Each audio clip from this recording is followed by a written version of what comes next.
Next game, the Seahawks defeated the Browns 24-20.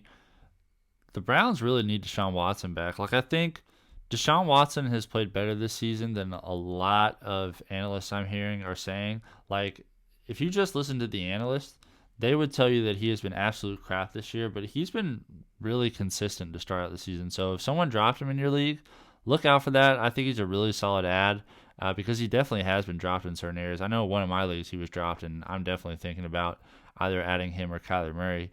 But still, I want to see what that injury is going to look like because he could be out multiple weeks. We'll just have to watch that. PJ Walker, not an ad. 15 of 31, 248 yards, a touchdown, 2 interceptions. It's good that he keeps his offense going, but he definitely is prone to turning the ball over. And Dorian Thompson-Robinson, I wonder if he gets some more looks here. Had the one pass completed for 9 yards. Kareem Hunt got a lot of work here because Jerome Ford almost didn't play in this one. 14 carries, 55 yards, and a touchdown is really awesome to see. Pierre Strong had 10 carries for 41 yards. Jerome Ford, 9 for 37. PJ Walker had 6 for 27. Really evenly divided rushing load here, but I think Kareem Hunt and Jerome Ford are going to dominate the touches as long as they are available. And Jerome Ford, having another week removed from that injury, should have a better week next week. Amari Cooper, 6 catches, 89 yards. He's going to be super up and down while PJ Walker's playing. He is a really solid every week sort of player when Deshaun Watson's in, but with PJ Walker, it's going to be way up and down. David Njoku, on the other hand, is a lot better when PJ Walker plays as opposed to Deshaun Watson. 4 catches, 77 yards, and a touchdown. He is absolutely playable while Walker is playing. Pierre Strong had the catch for 41 yards. Elijah Moore, I think he's a safe drop. 2 catches for 30 yards in this one. Kareem Hunt had a catch for 12. Jordan Akins, the tight end, had a catch for 6. Jerome Ford just had the 1 catch for 2, and Harrison Bryant, the tight end, did not haul in his only target. For the Seahawks, Geno Smith, like I've been saying, he's in that middle of the road, waiver wire sort of quarterback, Sam Howell, Gardner Minshew. He was 23 of 37 in this one, 254 yards, 2 touchdowns, 2 interceptions. He has a great receiver room to throw to, so that's going to keep his floor nice and high. But at the same time, he hasn't been doing a whole bunch with it. So he does have limited upside. Kenneth Walker, 8 carries, 66 yards. He went into this one with an injury that was bugging him throughout the week. Zach Charbonnet, also coming back from an injury, 5 carries, 53 yards.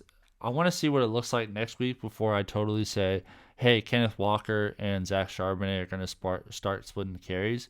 I still think Kenneth Walker was kind of dealing with that injury in this one, and that's more why Zach Charbonnet had closer carry numbers to him, but definitely someone we want to watch out for because Zach Charbonnet was really good with his carries. 10.6 yards per carry is phenomenal stuff. Jake Bobo had the 1 carry for 3 yards and a touchdown.